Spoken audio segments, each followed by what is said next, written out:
राधे राधे दोस्तों, आज हम सुनेंगे पुरुषोत्तम मास की कहानी। जो भी पुरुषोत्तम मास स्नान करता है उसको ये कहानी जरूर सुननी चाहिए। कहानी गणेश जी की भी सुननी चाहिए, पथवारी माता की भी सुननी चाहिए, लेकिन ये अधिक मास की कहानी जरूर सुननी ही चाहिए। तो एक राजा था, उसकी रानी से शादी हुई और आराम से रहने लगे, लेकिन बहुत दिनों के बाद भी उसके कोई संतान नहीं हुई। तो जनता ने कहा कि महाराज आप दूसरी शादी कर लीजिए, आपके संतान हो जाएगी। दूसरी शादी कर लेता है राजा। दूसरी शादी करने के बाद भी जब उसके संतान नहीं होती है तो जनता फिर कहती है महाराज आप तीसरी शादी कर लीजिए। राजा तीसरी शादी कर लेता है। ऐसे करते करते वो 6 शादियां कर लेता है, फिर भी उसके कोई संतान नहीं होती है। तो जनता बोलती है कि महाराज आप 7वीं शादी कर लीजिए। राजा ने मना कर देता है कि नहीं, मैं अब शादी नहीं करूँगा। अगर मेरी किस्मत में पुत्र या पुत्री की प्राप्ति होती तो मेरे को हो जाती, लेकिन अब मैं नहीं करूँगा। तो जनता बोलती है राजा को कि महाराज राजा को तो 108 रानियाँ भी शोभा देती है, इसलिए आप तो एक और शादी कर ले। तो राजा उनकी सबकी बात मान जाता है और 7वीं शादी कर लेता है। शादी करने के बाद थोड़े दिनों बाद ही अधिक मास का महीना आता है। अधिक मास का महीना आते ही रानी बोलती है कि राजा जी मैं तो कल से स्नान करूंगी अधिक मास में। क्यों, उसमें क्या होता है कि उसके करने से सबकी इच्छा की पूर्ति होती है। कि तब तो रानी जी मैं भी स्नान करूंगा अधिक मास। दोनों जोड़े से स्नान करने लग गए। एक महीना खत्म हो गया, खूब दान धर्म सब करते हैं। थोड़े दिनों बाद ही वो रानी गर्भवती हो जाती है। जब राजा को ये बात पता चलती है तो राजा बहुत गर्भवती की बात सुनते ही बहुत खुश होता है। लेकिन रानियां, जो 6 रानियां और दूसरी होती है, वो बहुत दुखी होती है और वो सोचती है कि राजा तो अब इसी इसको ध्यान रखेगा, इसी को प्रेम करेगा और अपने को तो कुछ भी नहीं मानेगा। तो वो ऐसा करती है कि वो जो दासी थी उसकी सेवा में उसको अपनी तरफ मिलाने के लिए बहुत सारे प्रयोग करती है। धन का लालच देती है, बहुत सारे लालच देती है, लेकिन वो दासी उसकी तरफ नहीं होती है। जब बच्चा जन्म लेने वाला होता है, 1-2 दिन ही रहते हैं, तो 6 रानियां उस दासी को पकड़कर बोलती है कि अगर हम कहेंगे वैसे नहीं करेगी तो हम तेरे को मार देंगे। और उस दासी को बोल देती है कि जैसे ही बच्चा जन्म ले तो उसको मार देना और राजा को बोल देना कि आपके तो राजा बच्चा मरा हुआ जन्म लिया है। कि ठीक है। अब राजा तो बाहर चला जाता है जब बच्चा जन्म लेता है, और वो जो दासी होती है वो ही उसके पास रहती है, रानी के पास।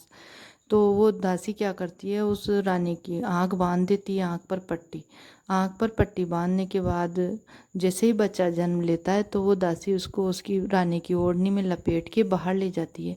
और एक केले का पेड़ रहता है, वहाँ से एक पत्ता तोड़ती है और उस केले के पेड़ पे लेटा देती है बच्चे को, और उसको दूसरे केले के पेड़ से ढक देती है।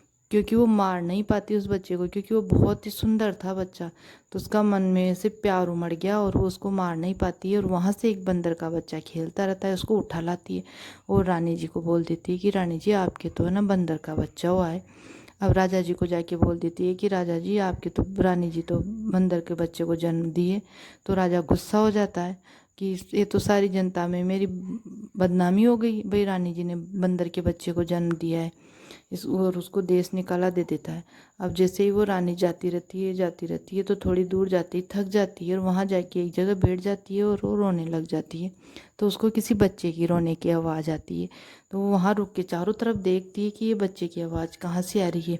तो उस केले के पेड़ के पास जाके देखती है तो वहाँ पर एक बच्चा केले के पत्ते पे लेटा रखा है, रो रहा है। उसको हटा के देखती है ऊपर वाले पत्ते को, तो देखती हो तो उसकी ओढ़नी में लिपटा हुआ है। वो पहचान जाती है कुछ ना कुछ तो अपने साथ गलत हुआ है, और उस बच्चे को उठा लेती है और उसको पालने लग जाती है। जब बच्चा 8-10 साल का हो जाता है तो वो बोलता है माँ मैं कुछ काम करूँ, आप कितना काम करते हो। तो वो बोलती है कि बेटा यहाँ के राजा बहुत दयालु है, तुम वहाँ उनके जो महल है उसमें कुछ भी काम करने लग जाना छोटा मोटा, वहाँ चला जाओ। वो राजा के पास जाके काम मांगता है तो उसको वहाँ पे राजमहल में काम दे दिया जाता है। जैसे छोटे बच्चे करते हैं, भाई इधर का सामान इधर रख दो, वो कर दो, ऐसे छोटे मोटे काम वो वहाँ राजा के पास करने लग जाता है। अब राजा उस बच्चे को देख के राजा को बहुत खुशी होती है और उसको देख देख के राजा बहुत प्रसन्न होता रहता है और राजा उससे प्रेम करने लग जाता है बच्चे से। और कुछ भी खाने की चीज़ हो तो उसको बच्चे को दे देता है, लेकिन वो बच्चा नहीं खाता है और ऐसे बोलता है मैं तो मेरी माँ के साथ ही खाऊंगा। राजा कहता है भाई ये खा ले, कि नहीं मेरे तो मेरी माँ के साथ ही खाऊंगा, कुछ भी नहीं खाता है। तो राजा बोलता है कि तेरी माँ ऐसी कैसी है जो तू तेरी माँ के बिना नहीं खाता है। कि नहीं, मैं तो जो भी खाऊंगा मेरी माँ के साथ ही खाऊंगा। कि ठीक है, आज तुम तेरे साथ खाना खाएंगे। कि नहीं महाराज, मैं आपके यहाँ नहीं खाऊंगा, मेरी माँ के साथ खाऊंगा। कि चल, आज मैं भी तुम्हारे घर पे ही खाना खाऊंगा। तो राजा उस बच्चे के साथ घर पे आ जाता है। बच्चा भाग के जाके माँ को बताता है कि माँ, महाराजा जी तो अपने घर पे खाना खाने आए हैं। तो वो बोलती है कि बेटा बिठा दे राजा जी को बाहर, वहाँ बिठा देते हैं चौक में, और बिठा के पत्तल लगा देते हैं। राजा जी खाना खाने नहीं बैठते और बोलते हैं कि मैं खाना जब भी खाऊंगा जब तेरी माँ बाहर आएगी। कि राजा जी, मेरी माँ तो नहीं आएगी। कि नहीं, बुलाओ। तो माँ को बुलाने आता है कि माँ, राजा जी जब भी खाना खाएंगे जब आप बाहर आओगे। तो उसकी जैसे ही बाहर जाती है तो वो रानी तो पता था उसको तो कि ये राजा जी हैं, और रानी को पहचान जाते हैं। राजा जी पहचानते हैं, बोलते हैं कि रानी जी आप यहाँ कैसे रहिए बच्चा। तो वो सारी बात बताती है। तो राजा जी को लग जाता है कि हाँ ये सही कह रहे हैं। वहाँ जाता है, उनको नहीं लेके जाता है, वहाँ जाकर दासी को बुलाता है कि दासी दासी ये क्या किया। कि राजा जी कुछ हुआ था क्या उस दिन। कि हाँ बंदर का बच्चा है। कि नहीं, सही सही बता, नहीं तो मैं तेरे को मार दूंगा। तो वो दासी सारी बात बता देती है। तो राजा जी उस रानी को और उस बच्चे को ला के बढ़िया ठाट बाट से रखता है। जो 6 रानियाँ होती हैं उनको देश निकाला दे देता है। हे पुरुषोत्तम भगवान उस रानी को ऊपर कृपा करे, वैसे सभी पे कृपाएं बनाए रखना, कहानी सुनने वाले, कहने वाले और अधिक मास स्नान करने वाली सभी औरतों पर। जय श्री राम।